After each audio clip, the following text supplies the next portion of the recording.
ආදරණීය සහෝදර සහෝදරියනි, යේසුස් වහන්සේගේ නාමයෙන් සුබ පැතුම්. ඉතින් ඔබට කොහොමද? ඔබ හොඳින් ඉන්නවද? ඔබ සතුටින් නේද? යේසුස් වහන්සේගේ දයාව සෑම උදෑසනකම අලුත් වෙනවා. උන්වහන්සේ අපට දිනපතා නව මාවත් උදා කර දෙනවා. උන්වහන්සේගේ ප්‍රේමය දිනපතා අලුත් වෙනවා. ඔබ මේ ස්ථානය දැක්කද? මේ ස්ථානය තමයි Jesus Redeems Ministry එකේ සියලුම මාධ්‍ය කටයුතු සිදුවන්නේ. පටිගත කිරීම, සංස්කරණය කිරීම, මේවා සඳහා අපූර්ව දරුවන් මෙහි වැඩ කරනවා. ඉතින් මේ වගේ ස්ථානයක සිට ඔබට කතා කිරීමට ලැබීම මට ඉතා භාග්‍යයක්. ඔබ මෙම සේවය වෙනුවෙන් යාඥා කරන්න. ඔබ මේ සේවයට ආදරය කරන නිසා මම මේ සේවයේ සෑම කොටසක්ම එකින් එක ඔබට පෙන්වනවා. ඔබ දැන් මේ ස්ථාන දැක තිබෙන නිසා ඔබට ඉතා ඕනාකමින් යාඥා කරන්න පුළුවන්. ඒ නිසා මම මෙතන සිට ඔබට කතා කරනවා. හරි. අද සමිදානන් වහන්සේ අපට දෙන වචනය කුමක්? යෙසායා 48:18. නුඹේ සාමය ගංගාවක් මෙන්ද, නුඹේ ධර්මිෂ්ඨකම මුහුදේ රැළ මෙන්ද වන්නේය.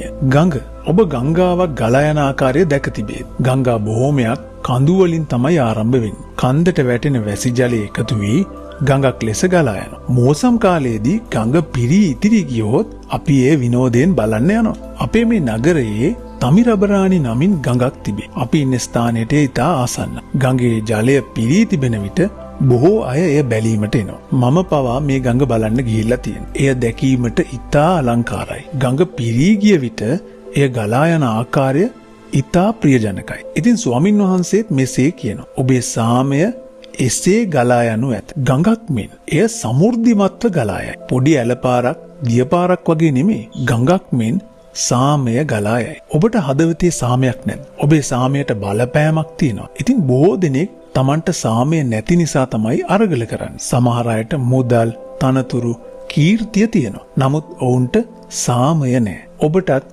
සියල්ල තිබුණත් සාමය නොමැතිනම් කිසි දෙයකින් ඇති වැඩක් තියෙනවා. පුද්ගලයෙකුගේ හදවතේ සාමය තිබේ නම් ඔවුන් ආශිර්වාදලත් අය. මේ නිසා තමයි යේසුස් වහන්සේ අපට සාමය පොරොන්දු වී තිබෙන්නේ. උන්වහන්සේගේ නාමය සාමය කුමාරයා. මම ඔබට මගේ සමාදානය දෙමි. ඉතින් මේ සාමය ඔබගේ හදවත් තුළට කවදා පැමිණේද? ඔබ දන්නවද? ස්වාමින් වහන්සේ මෙසේ පවසනවා. අහෝ, ඔබ මාගේ ආඥාවලට අවනත වූවා නම් එවිට ඔබගේ සමාදානය ගංගාවක් මෙන් වන්නට තිබුණි. අපි දෙවියන් වහන්සේගේ ආඥාවලට අවනත වෙනවා නම් ඒවා මෙනෙහි කරලා ඒ අනුව ගමන් කරන්න කැපවුවොත් එවිට අපගේ හදවත් තුළ සාමය ගංගාවක් මෙන් ගලා යනවා. ඉතින් අපි කැපවී සිටීම පමණක් ප්‍රමාණවත් වෙන්නේ නැහැ. ඔබේ භක්තිය ඔබේ ක්‍රියාවන් තුලින් හෙළිවිය යුතුයි. ඉතින් මේ විදිහට ඔබේ භක්තිය ප්‍රකාශ කරන්නේ කොහොමද?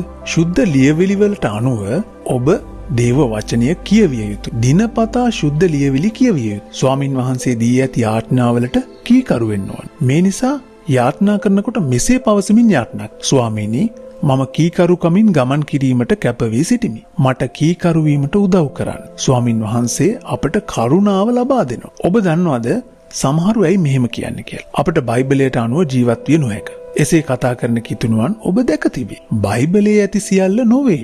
දෙවියන් වහන්සේ අපට කියන්නේ ස්වාමින් වහන්සේ අපට අනකර ඇති ඕනෑම දෙයක් සිදු කරන්න. අපි ඒට කීකරු වුවහොත් එය ප්‍රමාණවත්. ඒ සියල්ල අපට කළ හැකි දෙයක් තමයි උන්වහන්සේ දෙන්නේ. කළ නොහැකි දෙයක් උන්වහන්සේ අපෙන් ඉල්ලලා නැහැ.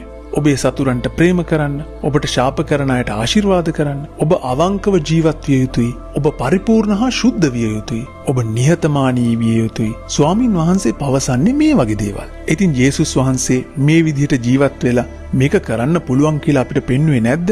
ඉතින් ඒ නිසා තමයි උන්වහන්සේ අපටත් උදව් කරන්නට පෙනී සිටින්නේ. මේ විදිහට ඔබ ඔබේ ජීවිතේ කැප කරන්න උත්සාහ කරන්න. එවිට ඔබේ හදවතේ සාමය උතුරා යනවා. එය ගංගාවක් මෙන් ගලා යනවා. රහස ඒකයි. දැන් ඔබ යාඥා කරනවාද? ජීවමාන ජේසුනි, ඔබගේ ආඥාවලට අනුව ගමන් කිරීමට මා කැප වෙමි. ඔබගේ වචනයට සහ ආඥාවලට කීකරු වීමට සහ ජීවත් වීමට මම කැප වෙමි. ඔබ මට සාමය පොරොන්දු වී ඇති නිසා එය මගේ හදවතේ ගංගාවක් මෙන් ගලා යාමට සලස්වුව මැනවි. යේසුස් වහන්සේගේ නාමයෙන් ආමේන් ආමේන්.